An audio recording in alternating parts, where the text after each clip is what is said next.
आजचा दिवस आमच्यासाठी खूप वेगळा होता. आज आम्ही निघायचं ठरवलं होतं, पण आज सकाळीच देवाने आमची एक छोटीशी परीक्षा घेतली. नमस्कार मंडळी, मी राणी आहे. खूप खूप मनापासून स्वागत करते तुमचं आपल्या यूट्यूब चॅनलमध्ये. सकाळचे साधारण 3:30 वाजले होते आणि अचानक खुशीला खूप ताप आलेला. औषध दिलं होतं, पण तरीही तिचा ताप काही कमी होत नव्हता. मनात थोडी भीती होती, काळजी होती. तिचे पप्पा तिच्या डोक्यावर मिठाच्या पाण्याच्या पट्ट्या ठेवत होते. आम्ही सगळेच तिला बघून चिंतेत होतो. थोड्या वेळाने देवाच्या कृपेने तिचा ताप हळूहळू उतरायला लागला. तेव्हा थोडा जीव शांत झाला. पण मनात एक विचार येत होता, आपला आजचा प्रवास कदाचित कॅन्सल होईल. खुशीची तब्येत अजून पूर्ण बरी नव्हती, म्हणून ठरवलं बाहेर न खाता घरच साधे जेवण करायचं. मी पटकन स्वयंपाकाला लागले. पोळी भाजी, तिच्यासाठी पण एक भाजी बनवली. तोपर्यंत खुशी आईच्या शेजारी जाऊन झोपली होती. तिच्या पप्पांनी तिला टीव्ही लावून दिला होता आणि बघता बघता तिचा मूडही थोडा फ्रेश झाला. हे सगळं बघून मनात आता आशा निर्माण झाली. पटकन सगळे रेडी झालो. तेवढ्यात त्यांचे मित्र आणि त्याची बायकोही आली. मग गाडीची पूजा केली, नारळ फोडला आणि त्या क्षणी जी एक्साइटमेंट होती ना, ती शब्दात सांगता येणार नाही. कारण आज शेवटी आमचं ठरलेलं पूर्ण होत होतं. देवदर्शनाची आमची इच्छा देवाने पूर्ण केली होती. आई वडिलांच्या पाया पडलो, देवाचं नाव घेतलं आणि आम्ही गाडीत बसलो. खुशी तर मस्त चष्मा बिष्मा घालून एकदम रेडी होती. सगळ्यांच्या चेहऱ्यावर एक वेगळाच आनंद होता, कारण आम्ही सगळे देवाच्या दर्शनाला चाललो होतो. सकाळचं वातावरण खूपच सुंदर होतं. निसर्ग शांतता आणि त्यामध्ये दिसलेला तो सुंदर सनराईज मन अगदी भरून आलं. आम्हाला नाशिकमधून भीमाशंकरला जायचं होतं. जवळजवळ 5-6 तासांचा प्रवास होता, म्हणून मध्येच एका ठिकाणी नाश्त्यासाठी थांबलो. मस्त नाश्ता केला, भजी घेतली होती, पण ती भजी कमी आणि वडापाव जास्त वाटत होतं. आणि सोबत भत्ता पण घेतला होता रस्त्यामध्ये खाण्यासाठी. आणि चहा कॉफी घेतली आणि मग पुन्हा प्रवास सुरू केला. गाडीत गाणी, हसत बोलणं आणि त्या प्रवासाचा प्रत्येक क्षण मनापासून एन्जॉय करत होतो. हा फक्त प्रवास नव्हता, हा विश्वासाचा, भक्तीचा आणि देवाच्या कृपेचा अनुभव होता. नीले नीले अंबर पर चांद जब आए, प्यार बरसाए, हमको तरसाए, ऐसा कोई साथी हो, ऐसा कोई प्रेमी हो, प्यास दिल की बुझा जाए। नीले नीले अंबर पर चांद जब आए, प्यार बरसाए, हमको तरसाए।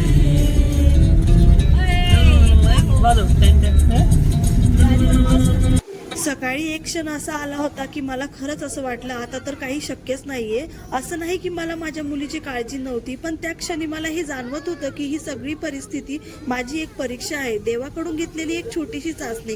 कारण रात्रीपर्यंत खुशी अगदी ठणठणीत होती आणि अचानक पहाटेच तिला ताप आला. मनात हजार विचार येत होते, पण तरीही मन शांत ठेवायचा प्रयत्न करत होते. तेव्हा तिच्या पप्पांनी मला समजावलं. ते म्हणाले, जर तिला बरं वाटलं तर आपण नक्की निघू आणि काही वाटलं तर घाबरायचं कारण नाही. आपण महाराष्ट्राच्या बाहेर जात नाहीये, गरज पडली तर कुठेही हॉस्पिटल डॉक्टर सहज मिळतील. हे ऐकून मनाला थोडा धीर आला. माझा देवावर पहिल्यापासून खूप विश्वास आहे आणि आजही तो तसाच आहे. मला आतून कुठेतरी खात्री होती की तिची तब्येत फार काही बिघडणार नाही आणि जरी काही झालंच तर आपण तिला डॉक्टरकडे दाखवू. हा विश्वास, ही सकारात्मक भावना मनात होती. देवावर पूर्ण विश्वास ठेवून आणि मनात भीतीपेक्षा श्रद्धा ठेवून शेवटी आम्ही निघायचा निर्णय घेतला. रस्त्याच्या कडेला एक बोर्ड दिसला, श्री स्वयंभू मोरया अर्धपीठ गणपती.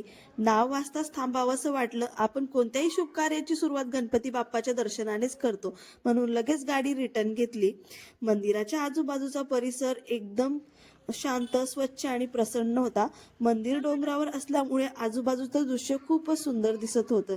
चप्पल बाहेर काढून मंदिरात प्रवेश करताच एक वेगळीच पॉझिटिव्ह एनर्जी जाणवली. स्थानिक लोकांनी सांगितलं की मंगळ चतुर्थी किंवा गणपती बाप्पाच्या विशेष दिवशी इथे खूप गर्दी असते, पण इतर वेळी शांततेत दर्शन मिळतं. सुदैवाने आम्हालाही रांग वगैरे जास्त लावावी लागली नाही. वर गेल्यावर गणपती बाप्पांची मूर्ती पाहिल्यावर लगेच लक्षात आलं की श्री स्वयंभू मोरया अर्धपीठ गणपती हे एक अतिशय शांत, पवित्र आणि मनाला स्पर्श करणारे स्थान आहे.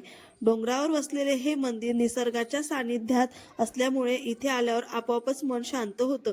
इथे गणपती बाप्पा स्वयंभू अर्धपीठ रूपात, म्हणजे फक्त चेहरा आणि स्वर्ण स्वरूपात विराजमान आहेत आणि हे दर्शन खूप वेगळं व विशेष वाटतं.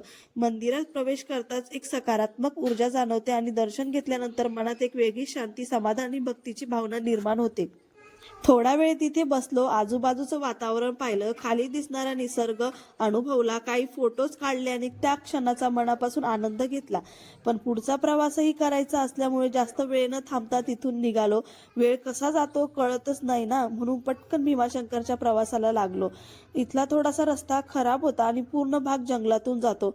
वळणावळणाचा पण निसर्गरम्य रस्ता अनुभवायला खूप छान वाटत होतं. भीमाशंकरचा थोडंसं आधी आम्ही गाडी थांबवली आणि घरून आणलेलं जेवण काढलं. खरं सांगायचं तर आम्ही घरून निघताना बसायला काही खास आणलेलंच नव्हतं, पण सुदैवाने गाडीमध्ये एक पानकापड होतं. तेच पानकापड खाली अंथरून आम्ही तिथेच जेवायला बसलो. आजूबाजूचं वातावरण इतकं छान होतं की क्षणभर वाटलं आपण एखाद्या सुंदर पिकनिक स्पॉटला आलो आहेत. शांतता, हिरवळ आणि थंड हवा सगळंच मनाला प्रसन्न करणारं होतं. घरून आणलेलं जेवण म्हणजे अगदी घरातलंच प्रेम. पोळ्या, भाजी, धपाटे, 2 प्रकारच्या चटण्या आणि भत्ता पण होता सोबत. त्यावेळी इतकी भूक लागलेली होती की काहीही मिळालं असलं तरी अमृतासारखंच वाटलं असतं. लवकर जेवण आटपलं कारण पुढचा प्रवास बाकी होता. जेवण झाल्यावर पुन्हा आम्ही भीमाशंकर ज्योतिर्लिंगकडे निघालो. भीमाशंकर जवळ पोहोचताच एक गोष्ट लगेच लक्षात आली, प्रचंड गर्दी. तुम्हाला वाटत असेल की सध्या भीमाशंकर बंद आहे, पण हा व्हिडिओ बंद होण्याच्या 2-3 दिवस आधीचा आहे. तिथून आल्यानंतर माझी तब्येत ठीक नव्हती म्हणून व्हिडिओ थोडा उशिरा अपलोड केलाय. भीमाशंकर इथून अवघ्या 2 किलोमीटर अंतरावर होतं. आमच्या गाड्या पुढे जायला परवानगी नव्हती, त्यामुळे तिथल्या स्थानिक वाहनांमध्ये आम्ही बसलो आणि पुढचा प्रवास सुरू झाला. त्या 2 किलोमीटरच्या प्रवासात रस्त्यात सुंदर अशी झाडे दिसलेली, आम्हाला मस्त निसर्गरम्य वातावरण होतं. तिथे गेल्यानंतर बाहेर फुलांच्या माळांच्या स्टॉल लागलेल्या होत्या. खूप छान फुलं होती. मी ही फुलं पहिल्यांदा बघितलेली होती, तर यांना काय म्हणतात हे मला माहिती नव्हतं. तर मग आम्ही तिथे देवासाठी काही फुलं वगैरे घेतलेली. त्याच्यानंतर बाहेर चप्पल काढलेल्या आणि मध्ये गेलो. फर्स्ट टाइम आलो होतो म्हणून काही आयडिया नव्हती मधले की कुठपर्यंत चालत जावं लागेल, लाईन कुठून लागणार आहे. तर मग आम्ही विचारपूस करत पुढे निघालो. तर 1-2 जणांना विचारलं तर त्यांनी सांगितलं की 3-4 तास तरी लाईनमध्ये उभा राहावं लागेल. म्हणून म्हटलं ठीक आहे, 3-4 तास. काही म्हटले की 1-2 तासात नंबर लागून जाईल. तर म्हटलं आता देवाचं दर्शन घ्यायला आलोच आहे तर दर्शन घेऊनच वापस जायचं, तसं वापस जायचं नाहीये. तर आम्ही पुढे चालतच होतो. भीमाशंकर ज्योतिर्लिंगला आलीच आहे तर भीमाशंकर ज्योतिर्लिंगबद्दल तुम्हाला मी थोडक्यात माहिती सांगते. भीमाशंकर मंदिर हे महाराष्ट्र राज्यातील पुणे जिल्ह्यात सह्याद्री पर्वत रांगांमध्ये वसलेले आहे. हे ठिकाण निसर्ग सौंदर्य, घनदाट जंगल आणि शांत वातावरणासाठी प्रसिद्ध आहे. भीमाशंकर हे भगवान शंकराच्या 12 ज्योतिर्लिंगांपैकी एक आहे. त्यामुळे या मंदिराला हिंदू धर्मात अत्यंत पवित्र आणि महत्त्वाचे स्थान आहे. इथे भगवान शंकरांची पूजा भीमाशंकर या नावाने केली जाते. पौराणिक कथेनुसार भीम नावाच्या राक्षसाचा वध भगवान शंकरांनी याच ठिकाणी केला. त्या युद्धानंतर भगवान शंकर येथे स्थायिक झाले आणि येथेच ज्योतिर्लिंग प्रकट झाले, म्हणून या स्थानाला भीमाशंकर असे नाव पडले. मंदिराची वास्तुशैली नागरा शैलीतील आहे. मंदिरात शंकरांची स्वयंभू पिंड आहे. सभामंडप, गर्भगृह आणि कोरीव दगडी काम अतिशय सुंदर आहे. परिसरात जुनी शिल्पकला पाहायला मिळते. भीमाशंकर परिसर भीमाशंकर वन्यजीव अभयारण्यात येतो. घनदाट जंगल, धबधबे, दुर्मिळ वनस्पती इथे पाहायला मिळतात. दर्शनासाठी सामान्य रांगा व VIP दर्शन उपलब्ध आहे. सण उत्सव श्रावण महिन्यातही मोठी गर्दी असते. दर्शनाला 2-3 तास किंवा त्याहून अधिकही वेळ लागू शकतो. सकाळी लवकर मंदिर उघडते. अभिषेक, आरती, विशेष पूजा नियमित होतात. श्रावण, महाशिवरात्र, सोमवार विशेष महत्वाची.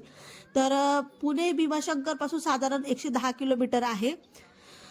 भीमाशंकरला गेल्यावर मनाला शांती मिळते. निसर्ग आणि अध्यात्म याचा सुंदर संगम अनुभवायला मिळतो. पहिल्यांदा जाणाऱ्यासाठी हा अनुभव अविस्मरणीय ठरतो आणि हा अनुभव आमच्यासाठी पण खूप अविस्मरणीय ठरणार आहे हे मला माहिती आहे. तर आता रांगेमध्ये उभा राहून जवळजवळ 2 तास झाला आहे. तर म्हटलं चला आता लिंबू पाणी पिऊया. तर मस्त असं जलजिरा टाकून त्यांनी मस्त लिंबू पाणी बनवून दिलेलं.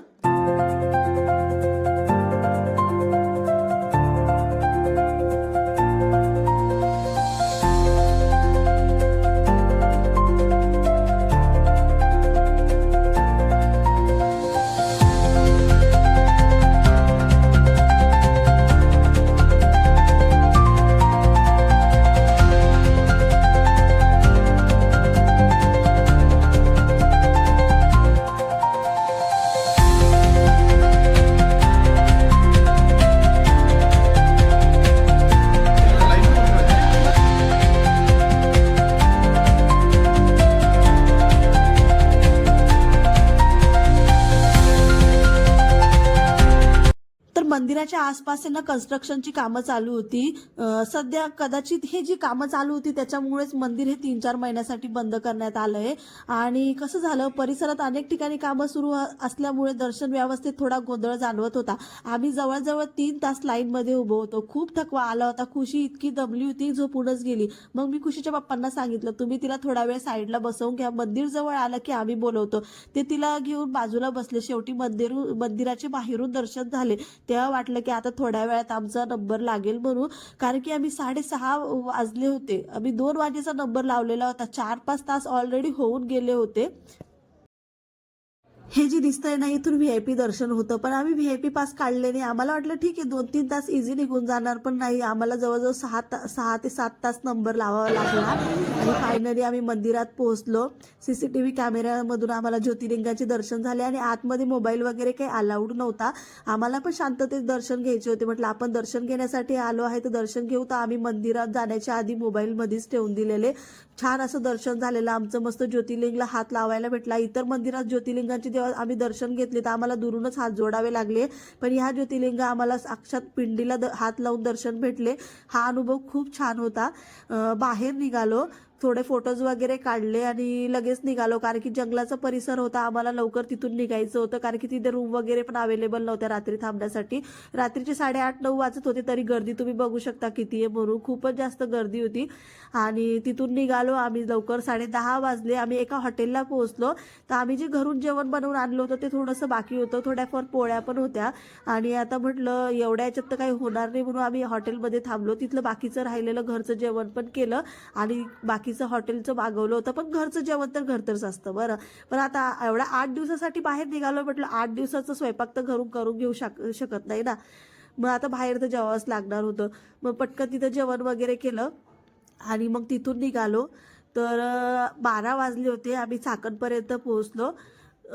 आणि रात्रीचा प्रवास, कसं लहान बाळ पण होतं सोबत आणि मला सुद्धा रात्रीचा प्रवास हा आवडत नाही. रात्रीची थोडीशी भीती असते. रात्रीचा प्रवास हा टाळायलाच पाहिजे. मग 12 वाजेपर्यंत आम्ही आलो पुण्याच्या पुढे. आणि मग तिथे आम्ही ऑनलाईन एक रूम बुक केलेली. आम्हाला आता तर जेजुरीला जायचं होतं, पण जेजुरीला जाणं एवढं पॉसिबल पण नव्हतं. थोडा तर कमी बजेटमध्ये, म्हणजे फक्त 2,000 रुपयांमध्ये आम्हाला 2 जणांना 2 रूमा भेटल्या होत्या.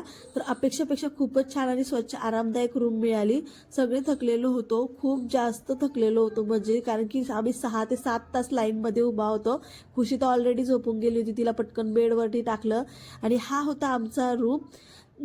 तर पटकन आम्ही झोपलेलो, कारण की उद्या सकाळी पण लवकर निघायचं होतं. हा होता भीमाशंकर दर्शनाचा सुंदर प्रवास. थोडा थकवणारा, प्रचंड मनाला समाधान देणारा. या संपूर्ण प्रवासात आमचे साथीदार बनून पूर्ण व्हिडिओ शेवटपर्यंत बघितल्याबद्दल मनापासून धन्यवाद. व्हिडिओ आवडला असेल तर लाईक करा, शेअर करा आणि चॅनलला सबस्क्राईब करायला मात्र विसरू नका. पुन्हा भेटूया नेक्स्ट ब्लॉगमध्ये.